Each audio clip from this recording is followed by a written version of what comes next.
petit à petit, les personnes arrivent et c'est très agréable de vous voir si nombreux ce soir. Bonjour à tous. Bonjour, bonjour. J'attends un petit peu que tout le monde arrive tranquillement sur le webinaire de Sowell Formation. N'hésitez pas à envoyer un bonsoir, ça y est, je vous vois arriver, je vous vois nous saluer, nous dire bonjour, bonjour et bienvenue pour ce super webinaire Sowell. Donc c'est un Coffee Talk avec Marina Brecciani. Nous sommes très heureux, l'équipe de Sowell Formation et moi-même sommes très heureux de vous accueillir ce soir pour un webinaire qui va donc être sur le sujet d'apprivoiser le stress et les émotions par la pleine conscience. Vous pouvez nous mettre un petit peu dans le chat d'où vous venez, s'il vous plaît. Comme ça, on peut un petit peu voyager avec vous et savoir d'où vous venez, si vous êtes en France, si vous êtes en Belgique, si vous êtes en Suisse. Ah, chouette, Laetitia de Normandie, Anne d'Épinal dans les Vosges, super. Et puis également Martine de Nancy, en Espagne, super, on voyage, on va encore plus vers le sud, vers le soleil. Montpellier, l'Algérie, la Drôme, super, c'est chouette. Bonjour à tous, bonjour et bienvenue à tous. Super, alors là, il y a énormément de monde. On est ravis de vous voir aussi nombreux ce soir. Je vais commencer le Coffee Talk de Sowell. Donc d'abord, j'aimerais vous rappeler quelques instants. Donc Sowell Formation est un organisme de formation qui donne des formations médicales et paramédicales en ligne, donc des diplômes universitaires et des formations courtes. Sur le site Sowell Formation, vous avez énormément de détails concernant tous ces sujets. Et ce soir, nous avons le bonheur et l'honneur de recevoir Marina Brecciani. Et donc, Marina, bonsoir. Bonsoir. Bonsoir à toi. Un tout grand merci d'être présente pour nous et pour vraiment nous parler de ta passion concernant la méditation à pleine conscience. Donc, ce soir, en quelques mots, je vais un petit peu te présenter. Donc, tu es instructrice en méditation pleine conscience. Je sais que tu es extrêmement créative, énergique et que tu aimes le lien et la connexion avec tout plein de choses et beaucoup de curiosité pour l'être humain. Et on est vraiment très ravis parce que tu as un parcours incroyable, donc extrêmement riche puisque je sais que tu as fait un plongeon dans la spiritualité, euh, tu as également fait de la MBSR, et puis après, tu as fait également des retraites, et maintenant tu es donc instructrice qualifiée en MBSR, et que tu as été enseignée également par énormément de personnes. Je connais aussi ta passion pour la peinture, et ce soir, je vais te laisser la parole concernant donc comment apprivoiser le stress et les émotions par la pleine conscience. Un tout grand merci à toi. Merci Géraldine, merci beaucoup. Merci à tout le monde d'être là et bonsoir, bienvenue. Euh, Peut-être qu'on pourrait commencer par euh, constater vraiment, et je pense que tout le monde sera plus ou moins d'accord, bien que vous ne puissiez pas prendre la parole pour valider, mais en tout cas, que le stress et le burn-out sont quelque chose de très présent dans nos sociétés. Et dans les pays développés, en tout cas, il y a des changements quotidiens, il y a énormément d'incertitudes grandissantes. Évidemment, la période, en plus, est vraiment très chamboulée, particulièrement peut-être chamboulée. On a une augmentation vraiment très importante du stress au travail et puis dans la vie personnelle. Et donc aussi lié à ça, un nombre de cas de plus en plus nombreux de burn-out et éventuellement de dépression. Donc, le stress étant considéré comme la, la perception du fait que nous ne serions pas capables de faire face à une situation, quelle qu'elle soit. Donc ça, c'est perçu comme un stress alors par nous-mêmes. Et donc, c'est un problème de santé énorme. Il y a beaucoup de maladies professionnelles, beaucoup de maladies tout court, évidemment, hein, qui ont lieu et qui se déclenchent suite à ce stress. Mais ce qui pourrait être intéressant, par exemple, c'est de voir un petit peu comment fonctionne notre système. Et alors que notre vie se déroule dans l'instant présent, maintenant, dans l'instant que nous vivons en ce moment précis, euh, nous, notre façon de fonctionner, nous sommes souvent dans le passé, nous ressassons, nous utilisons notre mémoire, oui, nous sommes plongés dans le passé ou bien dans le futur. Nous anticipons, nous planifions, nous organisons quelque chose qui n'est pas encore arrivé.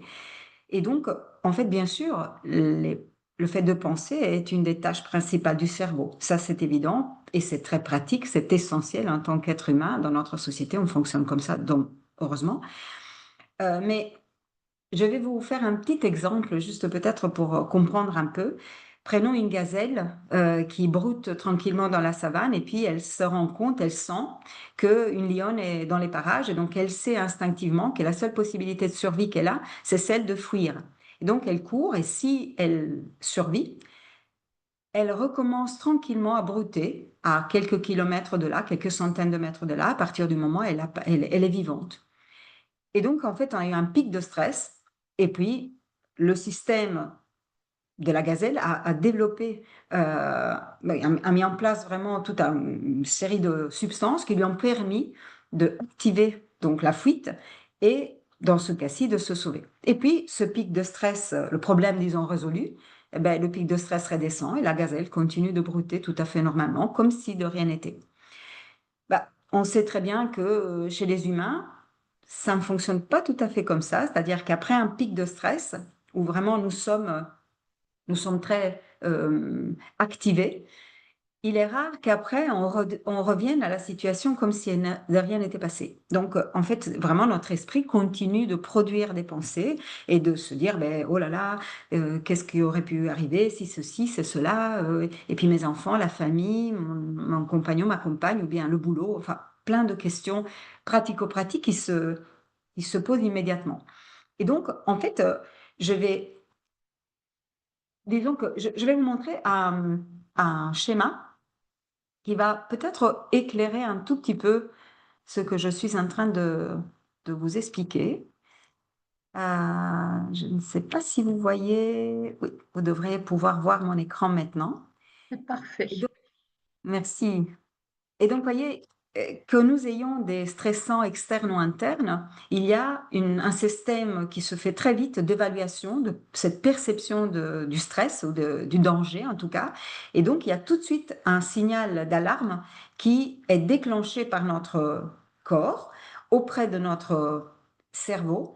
Et en fait, la réaction à cette alarme, c'est une des trois solutions suivantes, ce qu'appelle le fight, flight, freeze. Donc, l'agression, le fait d'agresser ou bien de fuir, comme la gazelle dont on parlait, ou bien d'être sidéré. Donc, les petits rongeurs, par exemple, parfois, ils sont sidérés à la vue quand ils voient un rapace. Donc, voilà, il y a ces trois stratégies qui sont des stratégies de survie. Nous, ça dépend du cerveau reptilien qui se trouve à l'arrière de notre crâne, qui est donc le cerveau ancestral, qui gère vraiment notre survie. Il est en charge de notre survie. Donc lui, il déclenche la même réaction. Et à ce moment-là, on a tout de suite notre corps qui produit un système plein de substances qui nous permettent de faire face à ce stress. Ça peut être par exemple de l'adrénaline, du cortisol, etc. Et ça, c'est très, très efficace, comme pour la gazelle. Une fois que le stress est terminé, normalement, ces substances, la production s'arrête et tout redevient normal. Il se fait que si un cerveau humain continue de percevoir le stress comme un stress, donc le stress qui n'est plus un stress, mais continue de produire des pensées autour de ce stress et continue donc de se sentir stressé, le corps il reçoit l'information qu'il y a encore un stress. Et donc, il continue de produire de l'adrénaline et surtout du cortisol qui devient du coup tout à fait toxique sur la durée. Ce qui fait qu'on peut avoir à ce moment-là des comportements dysfonctionnels, peut-être des stratégies de diversion, peut-être donc que cette stratégie de diversion devient des dépendances, Et comme ça peut être de la drogue, l'alcool, ça peut être des cigarettes, la caféine, du sucre, le sport, le travail, n'importe. Et donc, suite à ça, en se rendant compte que les dépendances ne fonctionnent pas, il y a souvent un effondrement. Et donc, on se demande vraiment, mais oui, mais du coup, comment est-ce qu'on peut faire? Qu'est-ce qu'on on peut mettre en place? Eh bien, il est certain que plus que jamais, le bien-être est vraiment une question fondamentale et qui touche un tout petit peu tout le monde. Et on se demande, mais on peut mettre en place des comportements qui sont aidants, et des comportements qui peuvent vraiment être au service de plus de paix, plus de tranquillité, un peu plus oui, une vie un peu plus harmonieuse. Et je ne sais pas si vous avez entendu, Géraldine le disait, donc je pratique la pleine conscience, je suis instructrice de pleine conscience et plus précisément d'un programme qui s'appelle MBSR, donc Mindfulness Based Stress Reduction, la réduction du stress basée sur la pleine conscience, qui a été conçu par un professeur euh, émérite en médecine américain dans les fins des années 70 et qui a vraiment fait ses preuves. Donc c'est un professeur, un scientifique qui l'a mis en place dans des hôpitaux. Et il a soigné comme ça, ou en tout cas, il a vraiment été au service de grands dépressifs, dépressives, ou des personnes qui souffraient de burn-out et d'autres traumatismes. Et donc, on s'est rendu compte que ce programme, qui dure 8 semaines, modifie, permet en tout cas une certaine transformation de la perception de ce stress, par exemple. Et je ne sais pas si euh, vous avez disons, une pratique où vous avez déjà été confronté, où vous pratiquez la pleine conscience, la méditation en pleine conscience. Et je vous proposerais peut-être de le mettre dans le chat, juste si c'est oui ou si c'est non, ou peut-être dire avec une petite phrase, qu'est-ce que c'est pour vous, selon vous, la pleine conscience? Qu'est-ce que ça pourrait être? Si quelqu'un ou quelqu'une a envie de mettre juste un petit mot dans le chat, juste pour voir un petit peu quelle est votre perception de ça. C'est aussi en anglais, on appelle ça mindfulness, et c'est relativement... oui, merci. Je vois effectivement Géraldine, je ne sais pas si tu veux prendre la parole, mais Oui, muscler. oui. Mona répond repos vide.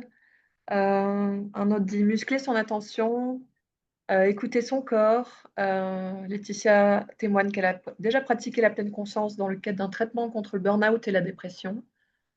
Et d'autres ne connaissent pas. Caroline dit que c'est vivre pleinement le moment. Euh, pour Martine, c'est une présence au corps, à soi. Et pour Anne, c'est une attention portée sur quelque chose de précis pendant un temps donné.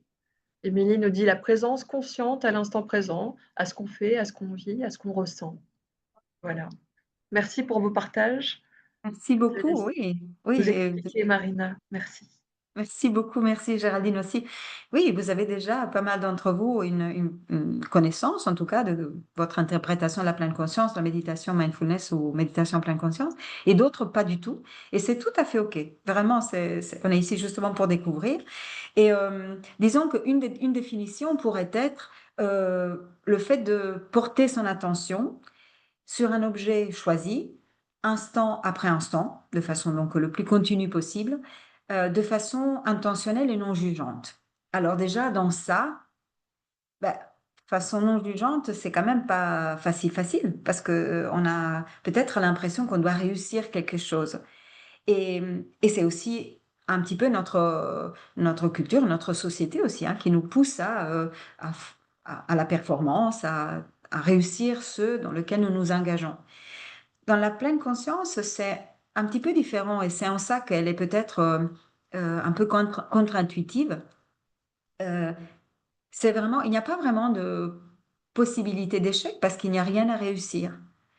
Et donc, il y a juste à s'engager dans la pratique et à voir ce qui se passe, à être vraiment en contact avec ce qui est là, tel que c'est, moment après moment. Donc, effectivement, plusieurs d'entre vous ont vraiment nommé ça très clairement. Et c'est pour ça que je dis que c'est un peu une pratique contre-intuitive parce que dans notre société, dans la plupart de nos expériences, en tout cas des miennes, il faut réussir, il faut arriver quelque part, il faut absolument réussir quelque chose, ou faire bien, etc. Et ici, il y a tout alors une possibilité vraiment de se prendre un petit peu entre ses bras, un peu de- d'avoir de la compassion pour soi, de la patience et de nourrir des comportements qui sont aidants, et avec patience, avec un petit peu de gentillesse envers nous-mêmes. Ça aussi, c'est peut-être un peu contre-intuitif, pas très naturel pour certaines et certains d'entre nous. Donc, la pleine conscience s'appuie sur la psychologie bouddhique et elle est aussi une tradition en rapport avec beaucoup d'autres traditions spirituelles. Mais je souligne vraiment le fait qu'il ne s'agit pas d'une religion. C'est tout à fait non confessionnel, laïque, et c'est en ça que nous pouvons peut-être dire que c'est plus un mode de vie. C'est pas vraiment c'est pas une méthode, c'est pas une technique. On connaîtra des techniques, bien sûr, mais la méditation en pleine conscience, le fait de se poser, et on y viendra après, c'est vraiment un mode de vie. Donc, on peut vraiment voir s'il est possible de, de la de l'introduire comme nous nous brossons les dents, comme nous prenons nos douches, etc. Donc quelque chose de vraiment, oui, tout à fait courant dans nos journées. Et on s'est rendu compte aussi que depuis une quinzaine d'années maintenant, de plus en plus d'études scientifiques s'y intéressent, particulièrement des études qui ont trait aux neurosciences. Parce qu'on s'est rendu compte qu'il y a des vraies transformations, une vraie transformation, par exemple, dans le cerveau même. Donc il y a des parties du cerveau que nous pensions ne plus être modulable, disons, ne plus pouvoir se transformer à partir de 21 ans. Et on s'est rendu compte que c'est faux, qu'il y a des parties du cerveau, ces parties même que nous pensions à l'arrêt, disons, ne pas pouvoir se régénérer après 21 ans, on s'est rendu compte que c'est faux. Donc, ces parties continuent de se transformer, justement grâce, par exemple, à une pratique comme la pleine conscience, donc la méditation soutenue. Et c'est vraiment intéressant, du coup, de remarquer à quel point il y a vraiment une progression exponentielle des études autour de la mindfulness et de la pleine conscience. Et ça, évidemment, ça pourrait être une arme à double tranchant parce que ça devient un peu une mode. Peut-être que vous en avez entendu parler un peu, oui, comme une mode. Ici, évidemment, il faut vraiment faire un petit peu attention parce que ce dont je parle, c'est pas du tout une mode. C'est une vraie pratique spirituel, sans que ce soit religieux du tout, mais c'est un petit peu se tourner vers soi et prendre du temps pour soi aussi, pour voir un petit peu tout ce qui se passe dans cette machinerie-ci, dans cet être humain-ci. On a donc pu dégager le fait que, par exemple, il y a énormément de bénéfices liés à la pleine conscience. Nous parlons de améliorer la concentration, la productivité, si nous sommes dans un milieu professionnel ou même pas, que c'est un antidote à la dépression, au burn-out, et ça c'est aussi prouvé que ça aiguise l'intelligence émotionnelle, ça combat l'anxiété, ça améliore les performances plus générales. Et avec le terme performance, je ne veux pas parler de quelque chose absolument à réussir, mais vraiment la possibilité de mettre en place des choses qui nous semblent aidantes pour nous. Et prévient le burn-out, on l'a dit aussi, améliore la résilience, augmente le système immunitaire. Donc, on a vraiment toute une série de bénéfices, tant au point de vue psychologique qu'au point de vue physiologique. On s'est par exemple rendu compte que les télomères, je vais aller un petit peu dans des termes un tout petit peu plus techniques, mais les télomères, ce sont les parties qui terminent les chromosomes. Ces télomères sont en charge de notre vieillissement, entre autres, et on s'est rendu compte que chez les grands méditants, à partir d'un certain âge, ces télomères commencent à rétrécir.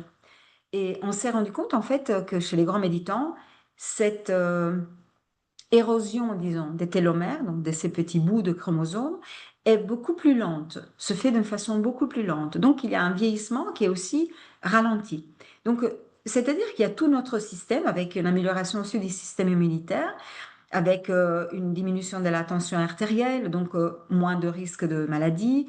On parlait de burn-out, mais vraiment de maladie aussi. Donc, il y a vraiment beaucoup de bénéfices qui ont été un peu prouvés, entre guillemets, scientifiquement. Nous sommes un monde un peu occidental, la plupart d'entre nous, probablement. Nous avons un peu besoin de preuves scientifiques. Et bien, là, il y en a vraiment pas mal. D'où aussi le fait que les sciences, et les neurosciences particulièrement, s'y intéressent vraiment de plus en plus. Donc, comme je disais, il faut vraiment faire attention parce que puisque ça devient un peu une mode, on parle d'un programme pour, en 8 semaines, par exemple, et puis pour être heureux. Après, soyez heureux après 8 semaines de pleine conscience, méditez pendant 8 semaines, et puis votre vie sera euh, que bonheur.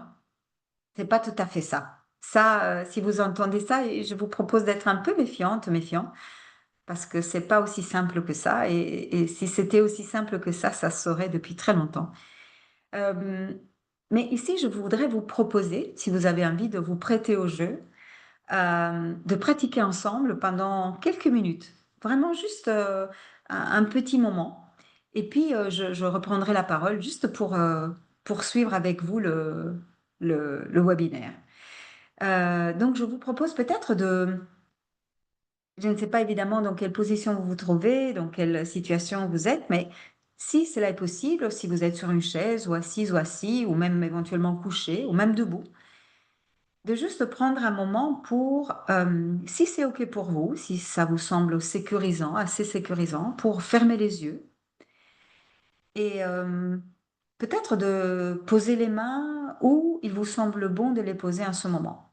Ça peut être les doigts entrecroisés, les mains sur les genoux si vous êtes assise ou assis, les paumes vers le bas, vers le haut. Si vous êtes debout, les mains le long du corps, derrière le dos, devant le pubis, ou bien si vous êtes couché, les bras le long du corps. Vraiment, juste laisser un petit instant, prendre quelques instants pour laisser oui, le corps arriver, ce système-là, arriver dans ce moment de un peu plus de silence et d'immobilité. Et peut-être nous avons eu toutes et tous des journées, je ne sais pas, en fonction des horaires et où vous êtes exactement. On avait aussi des gens d'Algérie et de France, etc. En fonction de votre horaire, mais peut-être la journée qui se déroule a été un peu agitée, où il y a eu en tout cas du bruit, des paroles, des échanges. Et là, je vous invite à un moment de silence, par exemple.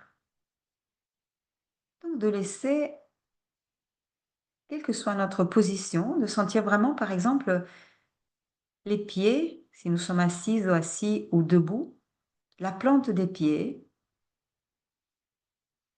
ou les talons si nous sommes couchés, et sentir la partie des pieds qui touche quelque chose, le sol ou bien le matelas ou la couverture, n'importe. De sentir vraiment simplement la sensation en dessous des pieds. Donc sentir la plante des pieds.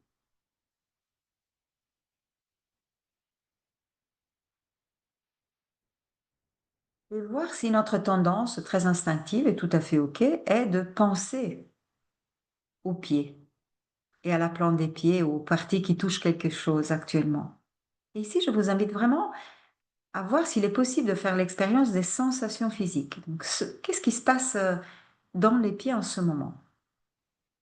Peut-être il y a de la chaleur ou de la fraîcheur, un picotement, une petite tension, peut-être une différence entre le pied gauche et le pied droit, en supposant que nous ayons les deux pieds.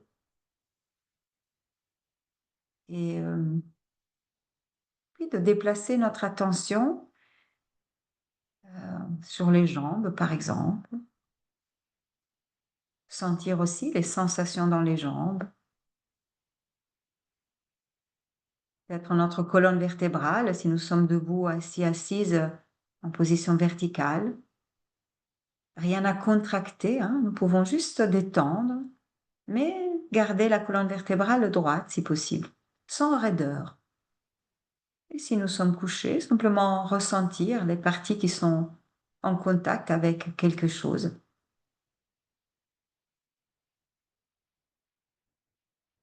Et puis peut-être nos mains, ressentir ce que nos mains touchent en ce moment.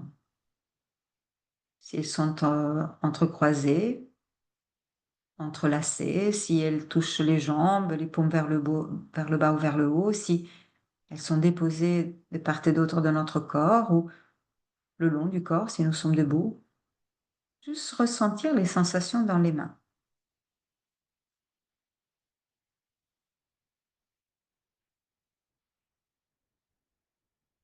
Là aussi, peut-être chaleur, fraîcheur, picotement, chatouille, ou peut-être rien du tout.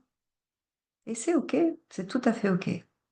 Nous pouvons juste dire ou se dire mentalement que il n'y a pas de sensation qui se dégage en ce moment dans les mains. Puis je vous propose de porter notre attention sur notre visage,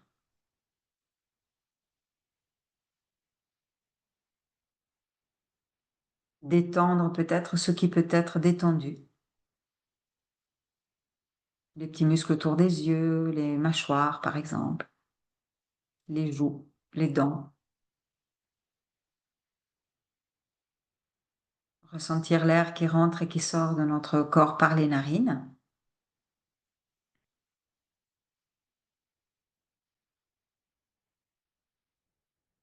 Quelques inspirations, quelques expirations qui se font d'elles-mêmes, hein, rien à contrôler, à choisir. Ça se fait. Notre corps respire, il sait ce qu'il a à faire. On n'a pas à intervenir.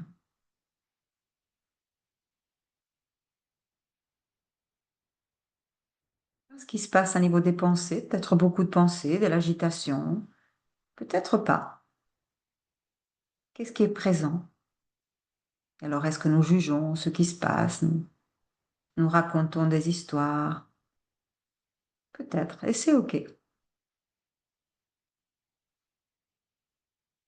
Et puis, je vous propose pour terminer ces quelques derniers instants, on a toujours les yeux fermés si ça vous convient, et de porter notre attention sur les sons. S'il n'y a pas beaucoup de bruit dans votre entourage, ou dans la rue, ou à l'intérieur de la pièce, ou peut-être en vous, il peut y avoir des gargouillis, des petits bruits, le cœur qui bat, ou sinon une voiture qui passe, évidemment en fonction de d'où nous nous trouvons. Ou peut-être simplement porter l'attention sur ma voix s'il n'y a pas beaucoup de bruit autour de vous.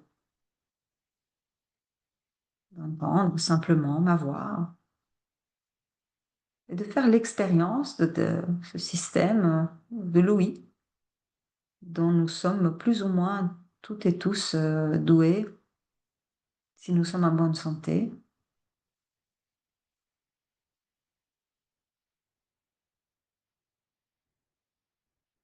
Voilà, et puis si ça vous convient, si les yeux étaient fermés, ils peuvent être rouverts et de reprendre un tout petit peu de mobilité dans le corps s'il était plus ou moins immobile.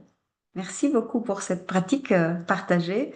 Évidemment, je ne vous vois pas, mais j'espère que vous avez pu être curieuse et curieux et la faire avec moi. Euh, et donc, dans ce cas-là, par exemple, il y a une question qui vient tout de suite. Est-ce qu'il y avait beaucoup de pensées? Est-ce qu'il y avait beaucoup d'agitation? Alors que la proposition était celle, par exemple, de vraiment se focaliser sur euh, un endroit du corps, ou bien la respiration, ou bien un son. Est-ce qu'il y avait beaucoup de pensées qui venaient perturber cette concentration? Si c'est le cas, c'est tout à fait normal. Comme on a dit, notre cerveau est fait pour penser. Donc, une de ses tâches principales est de produire des pensées. Donc, c'est vraiment intéressant de voir à quel point nous avons beau à nous dire, ah, mais oui, mais là, je porte mon attention quelque part avec une intention particulière. Eh bien, après quelques secondes, parfois, quand on a un peu de chance, un peu plus que quelques secondes, hop, il y a une pensée qui vient, et puis une autre pensée qui vient, et puis un jugement. Ah, je ne dois pas penser, alors je dois revenir à la respiration, ou bien, voilà. C'est peut-être ce que vous avez expérimenté, et c'est tout à fait OK, c'est tout à fait normal. Donc, je voudrais aussi normaliser ça pour celles et ceux qui ont déjà pratiqué, qui ont des doutes, un truc un peu incroyable. Il faut absolument ne plus penser à rien. C'est vraiment pas possible. En tout cas, pas pour des méditants comme nous. Euh, le cerveau vraiment fait son taf tout à fait normalement. Il produit des pensées, des phénomènes. Et je vais vous partager un autre écran, si ça vous va. Et je me demande si la plupart d'entre vous probablement connaissent cette, peinture de Magritte. Bah oui, ceci n'est pas une pipe. Qu'est-ce qui vient à l'esprit? Bah, Ben si, c'est une pipe. Ça me semble bien une pipe. Et en fait, qu'est-ce que Magritte a voulu nous dire là? C'est que c'est pas vraiment une pipe, c'est bien sûr, la représentation d'une pipe. On n'a pas une pipe dans les mains, on n'a pas l'objet en face de nous. On a la représentation de l'objet. Et donc, dans ce cas, qu'est-ce que ça nous fait dire en fait? C'est comme si on disait, quand on regarde Google Maps, ce n'est pas le territoire, c'est une map du territoire, c'est une représentation du territoire. Mais nous sommes perdus peut-être dans nos idées, dans nos pensées, et nous faisons un peu l'amalgame. On peut peut-être confondre la pensée par la réalité. On prend la pensée pour une réalité. Par exemple, si vous pensez à une personne, ce n'est pas la personne, c'est une pensée. Nous pensons à la personne, mais la personne n'est pas là. Donc il y a vraiment une pensée qui est produite. Et donc c'est une représentation de quelque chose. C'est pas la personne elle-même, c'est pas la réalité elle-même. Et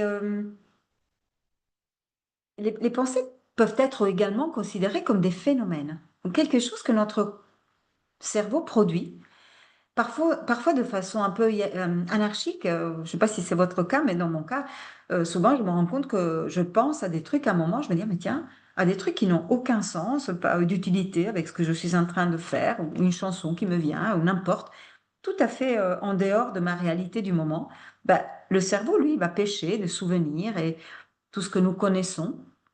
Et il en fait des trucs un peu à sa guise. On ne sait pas trop pourquoi. Les scientifiques ne comprennent toujours pas ce qu'est vraiment une pensée, mais ils s'accordent à dire en tout cas que c'est un phénomène qui est produit par notre cerveau en tout cas. Un peu comme une petite étincelle, on dirait, un peu, presque rien, mais qui a des énormes conséquences. On pourrait peut-être donc dire, quand nous voyons une personne et que cette personne, il y a une émotion qui est provoquée, qui vient, ou une situation, quelle qu'elle soit, il y a une émotion qui est provoquée par cette situation ou par cette personne, qu'elle soit négative, positive, agréable ou désagréable, peu importe. Et est-ce que c'est vraiment la situation en elle-même qui a une nature propre, ou est-ce que c'est notre façon de voir les choses qui colore cette sensation, qui colore cette situation? Et donc, si nous voyons, je ne sais pas, un accident, il y a des gens qui peuvent réagir de l'extérieur de façon très angoissée, etc. D'autres, bon, ils sont un peu gênés, puis ils continuent la route. Donc, on a vraiment des réactions qui peuvent être très différentes, des émotions qui peuvent être très différentes. Donc, on pourrait dire que ce n'est pas tellement la situation en tant que telle, quelle qu'elle soit, qui provoque toujours la même émotion.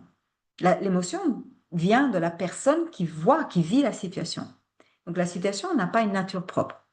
La coloration de la situation est donnée par chaque individu, de façon tout à fait personnelle, de façon même tout à fait conditionnée. Nous sommes des êtres conditionnés, bien sûr, donc totalement uniques. Et en même temps, nous avons toutes et tous des émotions, et les émotions sont connues par tout le monde, à différents moments, à différentes intensités, mais la peur, la joie, l'amour, la compassion, la tristesse, l'agitation, toutes ces émotions-là, il y en a des dizaines, elles sont toutes connues par l'être humain, quel qu'il soit et où qu'il vive, qui plus, qui moins, bien entendu, et à des degrés différents. Mais tout le monde connaît la peur, tout le monde connaît la joie. Un instant, tout le monde a fait ces expériences-là, de ces émotions. Et donc, en fait, peut-être que nous pouvons nous dire qu'à un moment, mais tiens, en fait, je ne suis pas dupe, je vois ce qui se passe. Ceci n'est pas une pipe. Donc, c'est une représentation de quelque chose. Moi, je représente les choses parce que je les vois de ma façon d'être. Ce n'est pas la vraie situation, ce n'est pas la réalité absolument universelle, c'est ma réalité, c'est ma façon de voir les choses. Quand on a médité, ensemble, la petite méditation que nous avons faite, à un moment, je vous ai proposé de porter notre attention sur les sons. Et notre expérience directe, en fait, je ne sais pas si c'est votre expérience, mais nous pourrions dire que c'est assez universel. Quand un son arrive à notre oreille, un son, c'est juste des vibrations qui arrivent à notre oreille. Donc, ce sont des ondes, c'est tout à fait physique, qui arrivent à notre oreille, qui est constituée d'une façon à pouvoir, quand ça fonctionne bien, nous avons la chance de bien entendre, en tout cas d'avoir une oreille qui fonctionne bien, il y a des parties de l'oreille qui vibrent d'une certaine façon et cette vibration absolument unique est envoyée au cerveau. Et le cerveau interprète cette vibration. Et donc, à ce moment-là, il y a tout de suite le j'aime, j'aime pas, c'est un bruit, c'est un son, je déteste, j'en veux plus, etc. J'en veux encore. Et puis, on l'étiquette, on le reconnaît. Par exemple, oiseau ou voiture, si c'est dans la rue. Et dès qu'on reconnaît le son, je ne sais pas si ça a été votre expérience ou vous pouvez la faire à un autre moment peut-être, c'est de se rendre compte à quel point il y a tout de suite une pensée qui se colle. Dès qu'il y a l'étiquette, il y a une pensée qui vient à ça. Une voiture, ah oui, tiens la voiture, ah mais moi j'aurais dû faire le plein, j'ai oublié de faire le plein, mince alors comment je vais le faire demain? Et on est parti dans un train de pensée, juste avec un phénomène qui est tout à fait physiologique, physique. Donc, et tout à fait, qui n'est pas personnel en fait. Il est arrivé quelque chose dans notre système, et puis ça devient un- une espèce d'arborescence de pensée très, très, très rapidement. Et pratiquement sans que nous puissions y faire vraiment quelque chose. C'est instantané. C'est comme si, là, vous regardez peut-être l'écran et vous voyez mon visage. Ben, maintenant que vous savez que je m'appelle Marina, ben, ah oui, c'est Marina. Donc, on peut difficilement regarder ce que nous regardons sans étiqueter ce que nous voyons. Et c'est tout à fait pratique, c'est très très utile dans notre monde, donc c'est vraiment très très bien.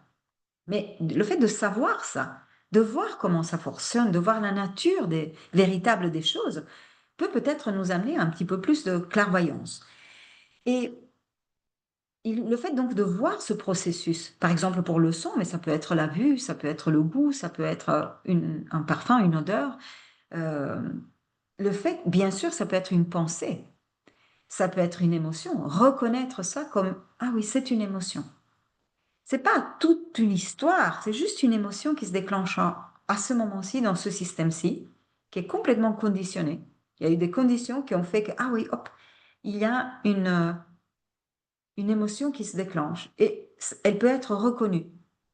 Peur, agitation, angoisse, stress, joie, allégresse, contentement, excitation, n'importe. Dans ce cas-là, on pourrait dire alors que nous ne sommes plus dupes, que nous reconnaissons ce qui se passe. Et c'est extrêmement important à ce moment-là, parce que nous sommes présents à ce qui se passe vraiment en nous. Nous ne sommes plus vraiment perdus dans le flot, dans le flux continu de, de notre façon d'être, de notre façon de penser. Nous ne sommes plus perdus dans les pensées, dans ce système de pensée. Nous reconnaissons, ah oui, tiens, c'est une pensée, c'est un phénomène, mon cerveau pense, ah oui, c'est une pensée. Après, dans la vie courante, il est très utile de donner suite à ces pensées dans la plupart des cas, parce que nous faisons des choses, nous bougeons, nous prenons des rendez-vous, nous avons des réunions, etc. Donc très utile. Mais parfois, pas du tout. Notre cerveau, comme je disais tout à l'heure, il produit des pensées. Figurez-vous que, apparemment, il y a jusqu'à 60%, et ça me semble même pas énorme, mais j'ai lu quelque part que c'est 60% de nos pensées qui sont inconscientes. Ça veut dire que sur une durée de vie de 80 ans, 50 ans, nous les aurions passés à penser à on ne sait pas quoi. C'est quand même troublant. C'est vraiment troublant. Et quand nous regardons pendant la journée, parfois nous traversons toute une activité en étant complètement ailleurs, en pensant à autre chose, en pensant à des trucs qu'on ne sait même pas qu'on pense. Et puis on se rend compte à un moment, ah tiens, oui, oui, là je suis bien là et je suis en train de faire ceci ou de parler avec quelqu'un. Parfois même pendant les discussions, je ne sais pas si c'est votre expérience, mais dans les échanges, nous sommes partis, nous pensons à autre chose, nous n'écoutons pas vraiment ce que l'autre personne dit. Euh, Oui, et donc la pratique de la pleine conscience consiste justement à faire une pause, à s'arrêter, à écouter profondément, avec attention. C'est ce que nous avons fait ensemble. Donc vraiment, vous voyez que c'est simple dans les faits. Cet exercice est simple. Il est peut-être pas facile à mettre en place, mais il est simple dans le concept en tout cas. Et donc nous nous posons en faisant cette pause, en immobilisant le corps. Immobilité bien sûr relative, parce que lui, il continue de bouger, hein. Le sang circule, la respiration se fait, les organes, les cellules, tout le monde fait son taf. Mais nous sommes dans une situation un peu plus calme, disons, un peu plus immobile. et dans le silence. Et ce silence peut faire émerger certaines choses, justement. Le fait de poser notre attention sur un objet que nous choisissons, la respiration, une partie du corps, n'importe, un son, comme on a dit, nous nous rendons bien vite, très, très vite compte de comment notre système fonctionne. Et donc, ah oui, hop, il produit automatiquement des pensées. Parce qu'il faut faire ça, et puis j'ai oublié ça, ah là là, non, je suis en train de méditer là, alors je reviens. Qu'est-ce qu'elle dit, la madame? La respiration. Ah oui, juste, ok, dans les narines, d'accord. Puis hop, on est reparti. Et ça se fait, mais des dizaines de fois pendant une méditation, des centaines de fois parfois. C'est tout à fait normal, très, très normal. Donc, il est pas possible de ne penser à rien. Il n'y a pas à rater quelque chose parce que nous n'avons rien à réussir. Nous avons amené peut-être, l'invitation serait celle d'amener de la curiosité. Ah tiens, cet être humain fonctionne comme ça en fait. Ah oui, tiens, il y a une pensée, et puis ah, il y a une association, et puis voilà, il se passe ça, et puis ah, il y a un jugement, et puis ah, il y a un son, et puis il y a un autre jugement, et puis il y a, etc. Ça peut se passer comme ça. Donc amener cette conscience.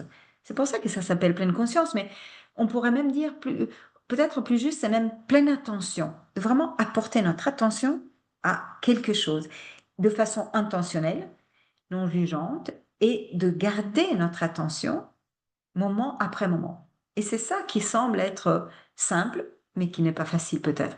En tout cas, pas pour tout le monde. Pour moi, c'est pas très facile. C'est vraiment un exercice. C'est pour ça qu'il faut de la discipline, il faut un peu de constance, de la patience. C'est un processus lent. C'est pas du tout une baguette magique, mais c'est vraiment transformateur par contre, à long terme. Et donc, c'est pour ça que c'est une pratique qui est un peu en dehors de notre culture. Nous qui devons aller le plus en plus vite, que nous avons en même temps l'écran, un GSM à côté, nous envoyer des messages sur WhatsApp en même temps que nous faisons un PowerPoint, et puis en même temps on est en train de faire une réunion de Teams ou n'importe au Zoom, et puis nous sommes en train de lire le journal un petit déjeunant. Je ne sais pas si vous reconnaissez ça, c'est peut-être un peu exagéré, mais personnellement, je me suis trouvée dans des situations comme ça où je faisais 25 choses à la fois sans être attentive du tout à aucune des choses que j'étais en train de faire, du coup. Et, et donc, en fait, on se rend aussi compte que, puisque nous sommes des êtres conditionnés, et c'est ça qui génère nos pensées d'une certaine façon, le fait que nous soyons conditionnés, nous avons une éducation, une culture, la couleur de notre peau, notre religion, notre façon de vivre, notre famille, l'enseignement, les amis, notre milieu, ce que nous utilisons comme sur nos petits appareils, nos lectures, la façon de consommer l'information quelle qu'elle soit. Donc tout ça nous conditionne de façon constante. Et donc en fait, nous voyons que nos pensées et donc nos actions dépendent de ça, de ces conditionnements. C'est quand même extrêmement important d'aller peut-être un peu s'intéresser à la nature de ces pensées et de revenir au fait, mais tiens, ceci n'est pas une pipe, c'est une pensée, c'est juste une pensée. Pour importante qu'elle puisse sembler, ou être même, ça reste une pensée, ce n'est pas la réalité. Et ça crée vraiment peut-être, même en l'entendant, peut-être qu'il y a votre corps qui se rigidifie, qui se contracte en disant, mais non, mais pas du tout, enfin, c'est possible. Mais ici, en fait, la proposition n'est pas du tout de croire ce que je suis en train de dire, mais de faire l'expérience vous-même. Et en faisant l'expérience, c'est pour ça que c'est une pratique expérientielle, la pleine conscience. C'est pas du tout théorique, c'est pas les grands enseignants ou quoi que ce soit. Ce sont des guides, on peut donner des informations, mais après, la proposition est vraiment celle d'aller voir par soi-même ce qui se passe chez soi. Et puis peut-être qu'on arrive plus ou moins aux mêmes conclusions, mais il faut aller voir de soi-même, de quelle est notre propre expérience du moment. Et je vais vous partager encore un écran parce qu'alors on pourrait dire, mais en fait, la pleine conscience, alors oui, comment est-ce que je peux vraiment mettre en place ça ou à quoi peut-elle me servir? Et là, nous voyons que quand on a un stimulus, pardon, plusieurs stimuli, d'habitude, puisque nous sommes conditionnés, rappelons-nous de la gazelle au début, eh bien, il y a tout de suite une réaction à n'importe quelle situation. Il y a une réaction qui est automatique la plupart des fois. Cette réaction, parfois est excellente et nous fait beaucoup de bien, fait beaucoup de bien à notre entourage. Parfois, nous pourrions peut-être un peu regretter. Ah, j'ai dit une chose, j'ai fait ça, j'ai été trop agressive, j'aurais pas dû, j'aurais pas voulu, je ne sais pas si c'est votre expérience, c'est la mienne en tout cas, ça m'arrive souvent encore maintenant. Mais il est possible, au lieu de réagir de façon immédiate, justement de faire une petite pause, comme un petit, juste un instant. Et cette petite pause, que nous pourrions appeler donc pleine conscience, nous permet de voir à quel point il y a plusieurs possibilités devant nous, que nous ne sommes pas obligés de réagir toujours de la même façon, celle qui est conditionnée en nous. Nous pouvons voir qu'il y a d'autres possibilités et donc choisir peut-être une fois une autre stratégie, une autre réponse qui, elle, serait peut-être plus adéquate, qui serait peut-être plus pertinente, plus adaptée à la situation et qui créerait tout à fait une autre dynamique à la situation. Et donc là, ça peut vraiment amener tout à fait une autre, oui, une autre dynamique à la situation que nous sommes en train de vivre. Et donc, en fait, on se rend compte que la tentation de la réaction immédiate avec la pleine conscience diminue. Donc, nous avons moins cette, oui, cette réaction immédiate. Il y a vraiment la possibilité de faire une petite pause et de voir qu'il est possible d'amener une réponse plus ajustée, peut-être moins instinctive, un peu plus ajustée, et de vérifier à quel point cette réponse qui est plus ajustée change vraiment la dynamique de la relation, de la situation. Bête exemple, dans un transport en commun, il y a quelqu'un c'est un peu plein, quelqu'un me bouscule, et puis peut-être que la réaction instinctive serait celle de dire, ouais, vous ne pouvez pas faire attention, avec un ton un peu agacé éventuellement. Et la personne, du coup, peut-être, elle serait un peu vexée. Et là, il y aurait une espèce de augmentation de l'agressivité. Est-ce qu'à ce moment-là, si je me rends compte de ce qui se passe et je sens mon corps alors qui s'agite, qui se contracte, qui s'énerve, au lieu de parler de cette façon à cette personne, je pourrais peut-être, une autre stratégie serait de dire: «Ah ben, il n'y a pas de souci, pas grave», et de l'avoir expérimenté moi-même, je peux vous assurer, en tout cas dans mon cas, que la tête de la personne qui a été, qui m'a bousculée, qui n'a pas fait exprès, mais qui m'a bousculée, était vraiment étonnée. Moi, j'ai fait un sourire en disant: «Oh, pas de souci», et la personne tout de suite a fait un sourire, et hop, tout à fait un changement d'énergie, de tension. C'est vraiment incroyable. Je vous invite vraiment à faire des petites expériences comme ça parce que on voit tout de suite là aussi que c'est une pratique expérientielle. Donc ne croyez pas ce que je suis en train de vous dire, je vous invite à faire l'expérience vous-même. Et donc, la pleine conscience, en plus, c'est quelque chose qui est disponible à n'importe quel moment, à, à tout le monde, elle est accessible à tout le monde. Il ne faut pas des compétences particulières, il ne faut pas une préparation particulière, il faut juste s'arrêter. S'arrêter, porter notre attention, et c'est ça l'exercice, porter notre attention encore et encore sur quelque chose qui se passe en nous, à l'extérieur, mais sur lequel nous pouvons vraiment focaliser notre attention. Et alors, être curieuse, curieux de ce qui se passe. De voir vraiment, ah tiens, voilà comment fonctionne ce système-ci, cet être humain-ci, cette marine-ci. Donc, c'est pour ça que je disais, c'est pas du tout une baguette magique. On n'a pas des résultats en 6 mois, un mois, 8 semaines, 2 ans. Ça prend du temps.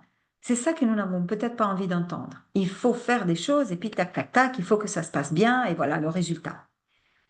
Voilà, c'est peut-être pas une bonne nouvelle pour tout le monde, mais c'est quelque chose qui demande vraiment de la patience et un engagement.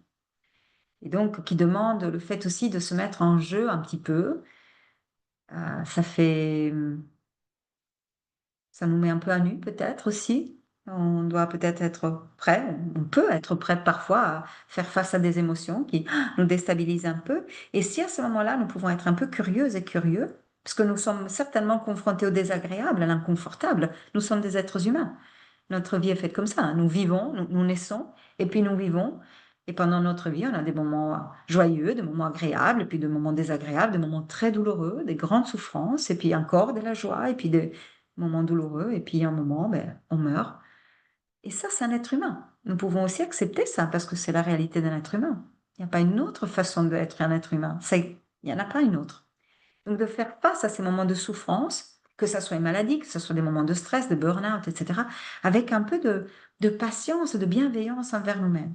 C'est vraiment important de venir nourrir ça. Un peu de compassion pour cet être-là qui est complètement conditionné. Il a été éduqué, il s'est formé autour de certaines choses. C'est vraiment intéressant d'amener, peut-être, en tout cas si c'est possible, un peu de calme, d'arrêt, de voir ce qui se passe. Oh, cette émotion qui monte, la peur ou l'angoisse ou l'agitation, et puis, oh, qu'est-ce qui se passe? Et peut-être, avec cette attention-là, on voit aussi que ça passe. Ça se transforme, en tout cas. Ça, peut-être que ça ne passe pas de façon définitive, mais il y a une transformation. C'est pas fixe, c'est pas figé. Il n'y a rien qui est vraiment figé.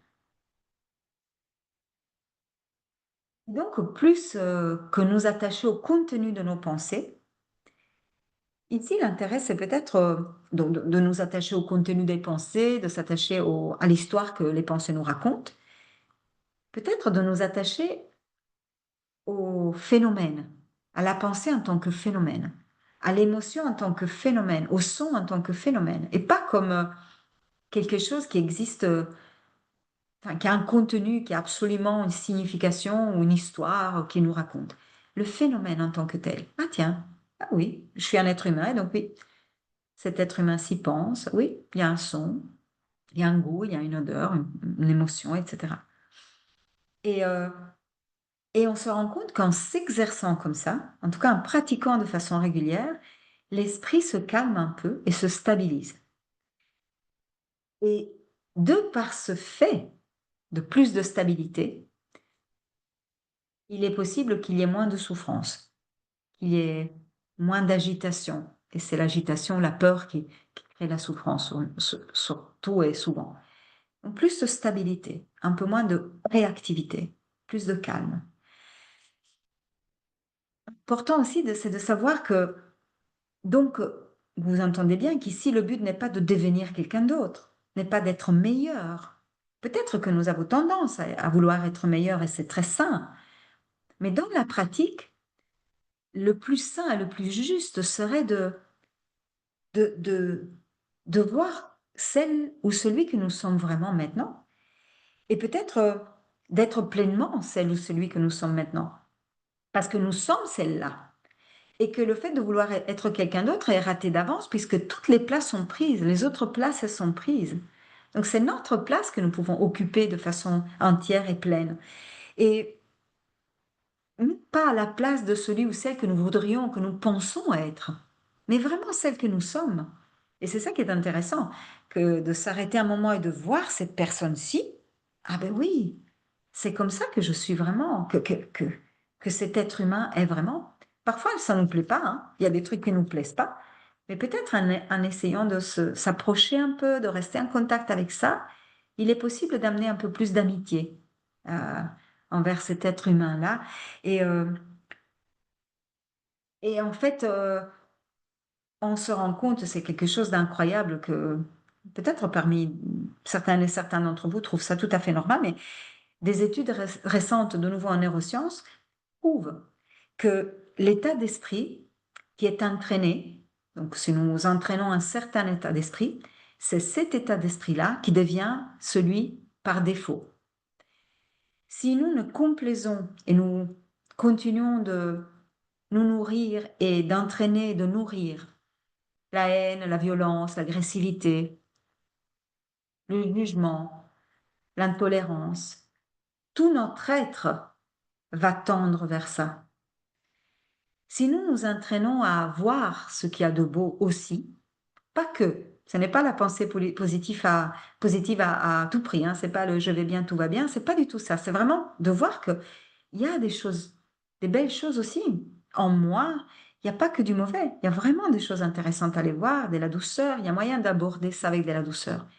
Et donc, c'est toutes ces états d'esprit-là qui sont plus positifs et plus aidants pour nous et pour les autres, qui, nourris petit à petit, vont faire que notre être va pencher vers ça. Et donc, il y a une légende indienne qui dit, il y a un petit enfant qui demande au sage du village, le vieux du village, de la tribu, mais il y a toujours deux loups en nous, le loup noir et le loup blanc, hein, qui est plus qui nous pousse vers l'agressivité, la haine, la combativité, la performance, la compétition, et l'autre qui est le loup blanc, qui est dans la douceur, qui essaie de nous soutenir, qui essaie de voir le bon chez nous et chez les autres, qui voit qu'il y a du bon aussi chez nous et chez les autres. Et alors l'enfant qui est un peu intrigué demande, mais alors, grand sage, mais lequel des deux gagne? Et le grand sage répond, bah, celui que nous nourrissons. Donc là aussi, vraiment, ce sont des choses c'est une légende qui date de je sais pas combien de temps, mais c'est incroyable de voir à quel point maintenant les neurosciences prouvent que c'est une vérité. Donc si nous cultivons petit à petit, tous les jours, des, un état d'esprit positif et aussi joyeux, avec un peu d'humour pour soi, etc., tout notre être va tendre vers ça. Et, et il y avait quelqu'un qui disait, pardon, les noms pour moi, c'est vraiment pas mon fort, mais donc qui disait que chaque goutte de haine qui est mise dans ce monde ne fait qu'augmenter le niveau de haine dans le monde. Ça m'avait touchée parce qu'en fait, oui, à chaque fois que je suis agressive ou que je pense mal de moi ou que je me juge ou que je me traite mal, ah ben oui, c'est quelque chose de négatif qui vient s'ajouter dans le monde en fait. Et c'est que notre mental peut être aussi bien notre meilleur ami que notre meilleur ennemi. Et donc, où nous positionnons-nous en fait? Est-ce que nous sommes aussi capables de nous traiter comme nous traitons un ami proche? Parce qu'au fond, c'est avec nous et seulement avec nous-mêmes que nous passons toute notre vie, H24, du premier au dernier souffle. Donc peut-être que nous avons intérêt à cultiver un petit peu la bienveillance envers nous, avec plus de paix, un peu plus de gentillesse envers nous, au lieu d'être exigeant, intolérant et parfois dénigrant, et se demander, mais si je voyais quelqu'un traiter quelqu'un d'autre dans la rue de la sorte, je serais peut-être outrée en fait. Et c'est comme ça que je me traite moi. Parfois, nous sommes nos pires ennemis en fait. Est-ce qu'il est possible de venir amener un petit peu de gentillesse dans ça, un peu de compassion aussi, et se souvenir que c'est un être conditionné que nous sommes, et venir peut-être démonter un petit peu doucement ces conditionnements-là. Et c'est pour ça que ça prend du temps, que ce n'est pas une baguette magique, ça prend vraiment du temps. Voilà.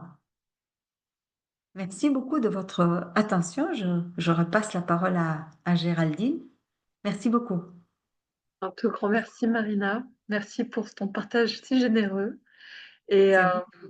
vraiment, je dois vraiment t'avouer que toutes les réactions sont hyper bienveillantes et ton partage est hyper généreux et du fond du cœur, merci. Parce que Merci à vraiment, vous. il y a beaucoup de contenu et beaucoup de pistes qui intéressent énormément de participants, j'en suis sûre. Euh, je vais juste refaire un tout petit point. D'abord, sachez que Marina, si vous souhaitez du présentiel, sur le site internet de Marina, vous pouvez la rejoindre pour des stages en présentiel, en particulier de MBCT et MBSR, Mais MBSR, je et crois, c'est à Bruxelles, évidemment. à Bruxelles. Voilà. Oui, Euh, Après, je vais juste refaire un tout petit peu le point concernant la formation qui est proposée par Sowell Formation.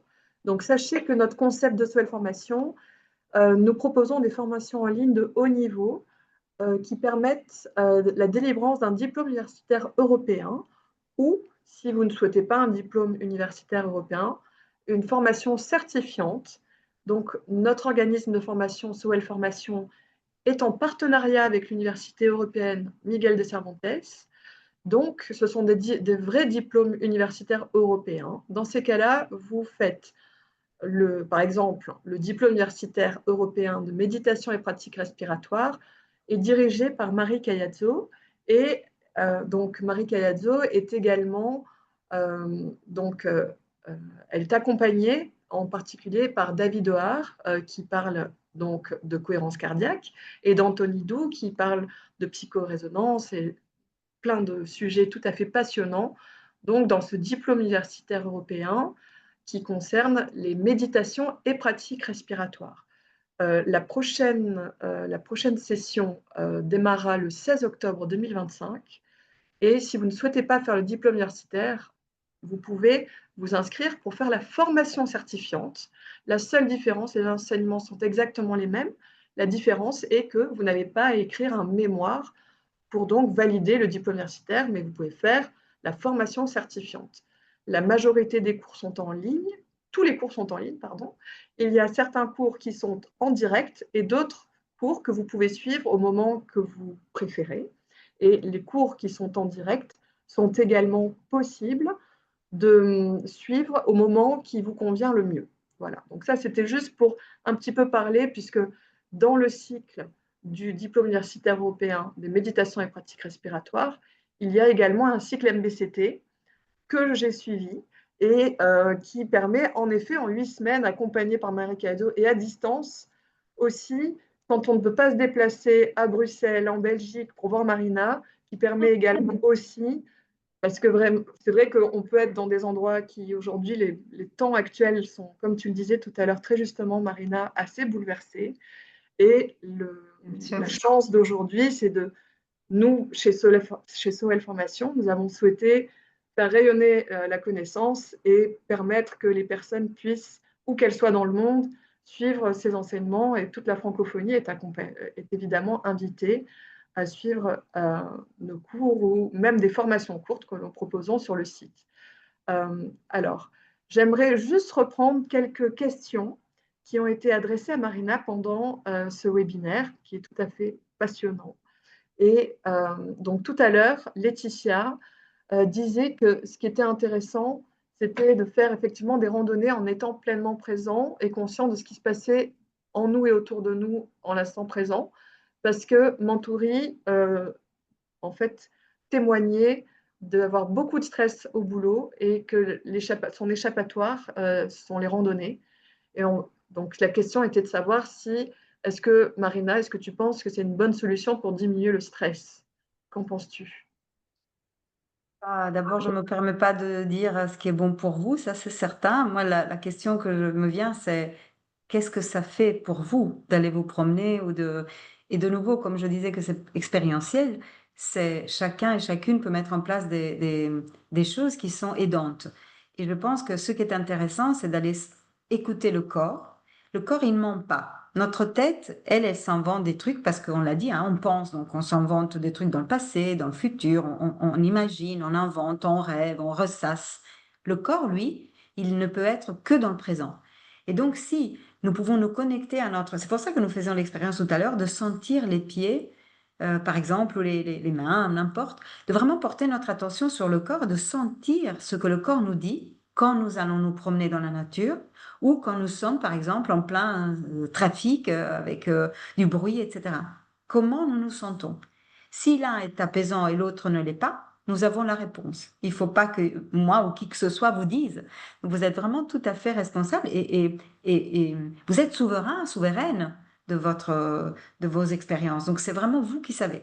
La seule chose que je dirais, c'est que la truc intéressant, c'est d'aller voir si c'est des lévitements.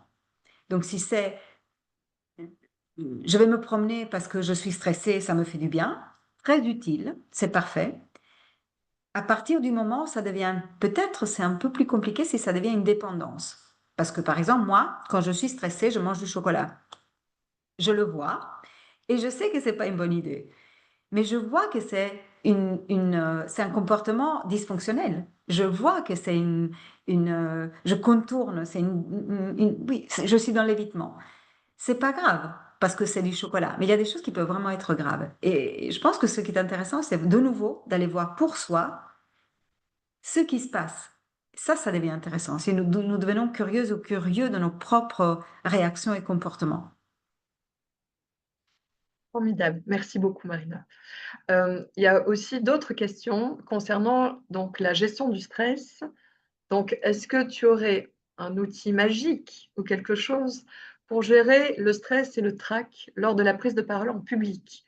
C'est Zacharia qui pose la question, s'il te plaît. Or, comme on a dit, il n'y a pas de baguette magique, non. Mais je pense quand même qu'il y a des petits trucs, et ça, c'est vraiment des techniques, hein. Là, moi, je parlais de méditation en tant que mode de vie, mais ça peut être l'exercice qu'on a fait, par exemple, porter notre attention sur la respiration est un exercice et c'est une technique. C'est très efficace parfois.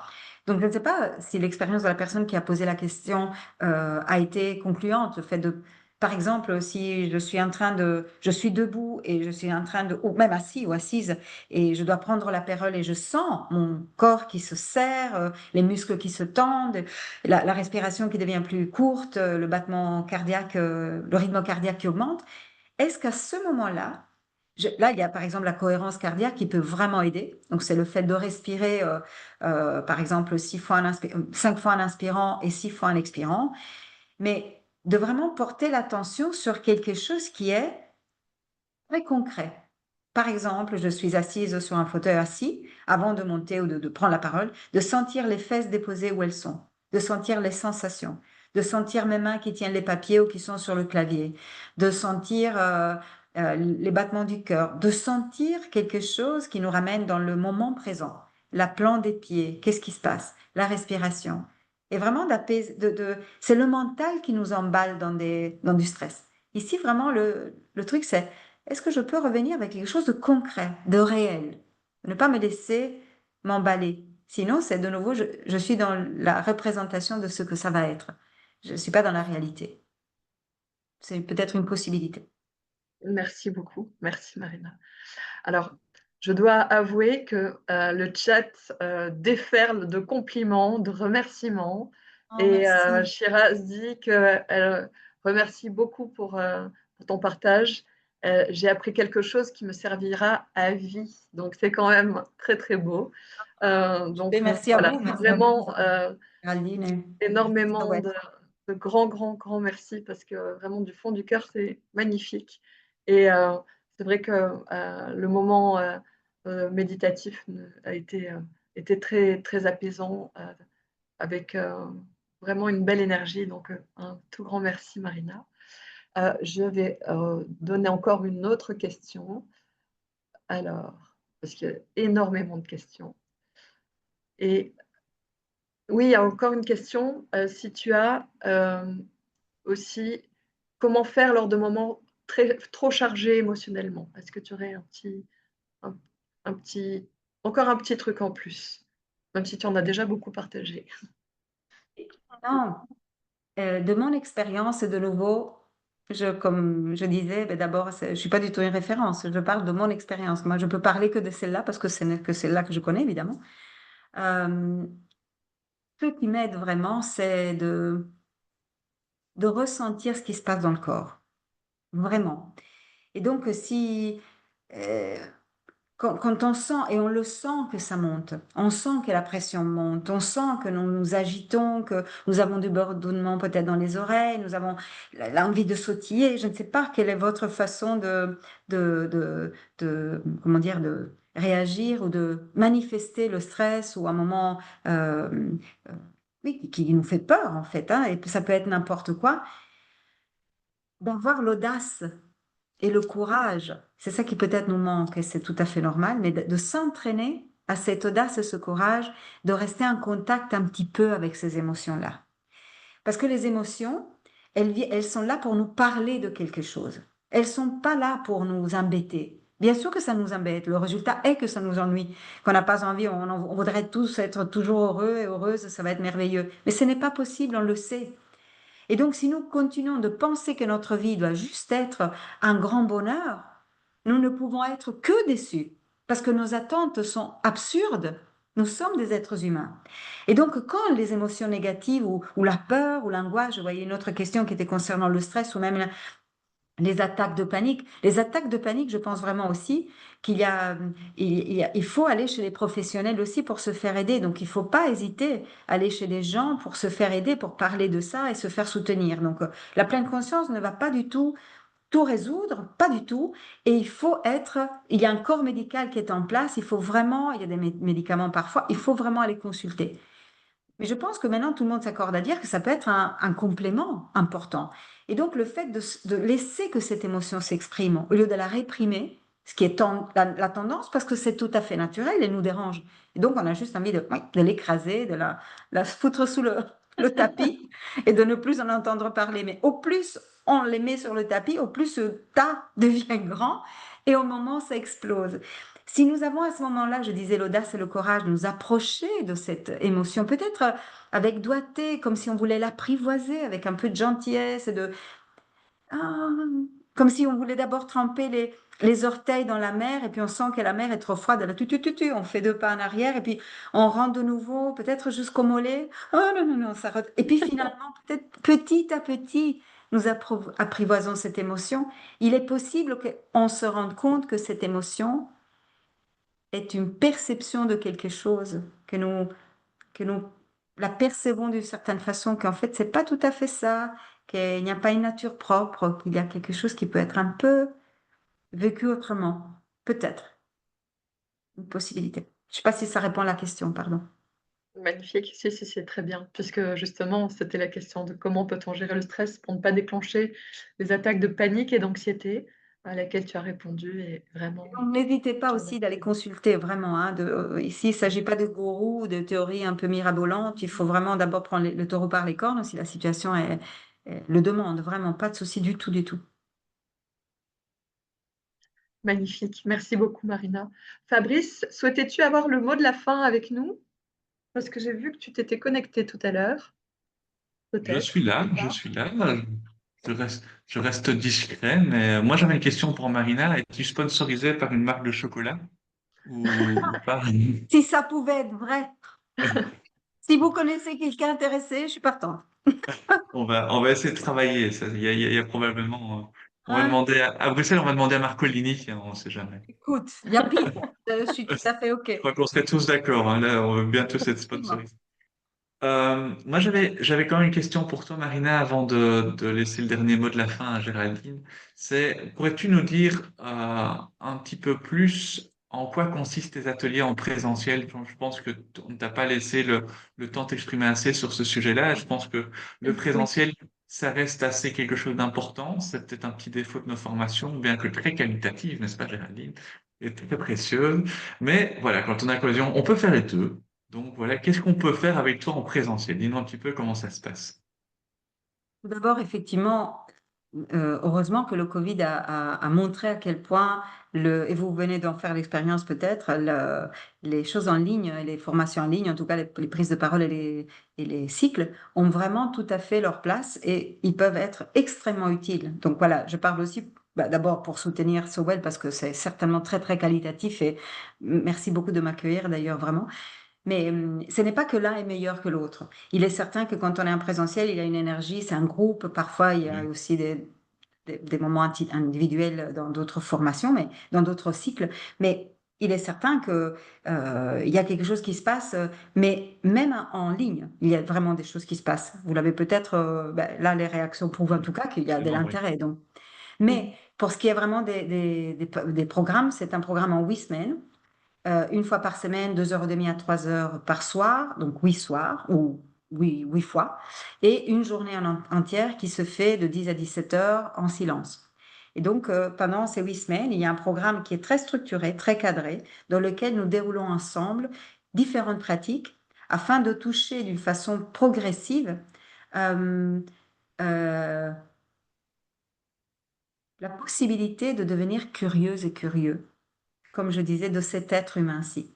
Parce que c'est vraiment un peu une clé de voir si, oui, de se connaître mieux, de s'aimer un peu plus, d'être un peu plus patient et patiente avec soi-même et bienveillant et bienveillante. Et ça va peut-être, avec différentes pratiques, évidemment, que ce soit la méditation assise, couchée, la méditation marchée. Il y a différentes méditations qui sont faites ensemble. Et donc, cette journée en silence qui peut vraiment amener quelque chose aussi. Et donc, au bout de 8 semaines, on n'est pas du tout heureux pour toute la vie. Ce n'est pas vrai, comme je disais, malheureusement. Mais ça pourrait vraiment enclencher quelque chose. Et en tout cas, ce programme est conçu, et c'est pour ça qu'il est suivi, le MBSR, comme je disais, par des études scientifiques depuis une vingtaine d'années, qui prouvent que, après 8 semaines d'une pratique qui se fait une fois par semaine, mais aussi il y a des enregistrements pour qu'on puisse pratiquer à la maison de façon le plus engagée possible. On fait de notre mieux, évidemment. La demande est celle de s'engager à pratiquer plus ou moins 40 minutes par jour. Tout le monde va faire, mais comment voulez-vous que je libère 40 minutes de ma journée? Super, c'est évident. Et donc, c'est vraiment intéressant d'aller toucher ça et de voir comment nous nous engageons dans ces 8 semaines. Et puis, au bout de 8 semaines, les études prouvent qu'il y a une vraie possibilité que cette pratique se soit installée et qu'en tout cas, il y ait un bien-être accru qui soit ressenti. Je ne vends rien. Je vous dis quels sont les résultats de ces études. Et, et je suis ici parce que moi, c'est vraiment mon mode de vie. Je pratique quotidiennement. Et en tout cas, le plus possible.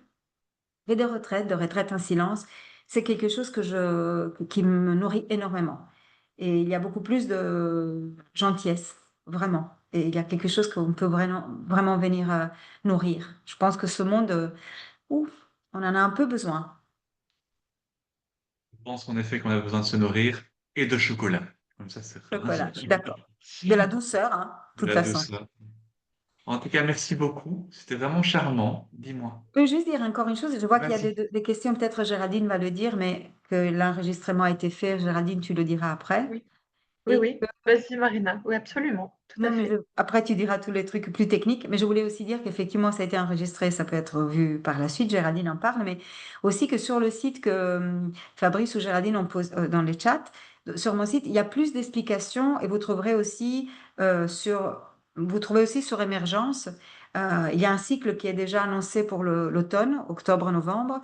Et là, les tarifs sont indiqués, etc. Donc, vous pouvez jeter un petit coup d'œil. Et sinon, sur mon site, il y a mes coordonnées. N'hésitez pas à prendre contact, ne fût-ce que pour avoir des infos. Ouais, et tout est bon.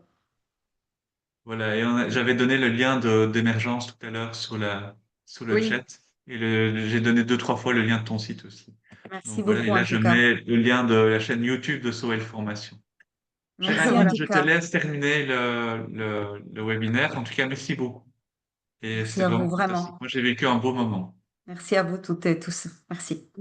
Nous avons tous vécu un beau moment et nous sommes vraiment heureux d'avoir partagé le webinaire que tu nous as offert de manière aussi bienveillante et on est très très heureux et honorés parce que c'était un magnifique moment. Donc vraiment, merci beaucoup Marina. Nous espérons tous vous retrouver, soit en présentiel avec Marina, dans les différentes interventions qu'elle vous propose, soit également pendant les formations de Sowell Formation, que ce soit pour le DU, la formation certifiante des méditations et pratiques respiratoires, ou beaucoup d'autres formations. Nous proposons également des formations courtes. Donc voilà, donc encore un tout grand merci pour ce merveilleux moment. Merci à vous tous pour votre participation, votre belle présence et puis tous vos commentaires qui sont vraiment hyper chaleureux et vraiment ça nous fait vraiment chaud au cœur et merci encore Marina, merci, merci du fond Merci à du tout le cœur. monde. À tout bientôt. Merci. Au revoir. Au revoir, merci.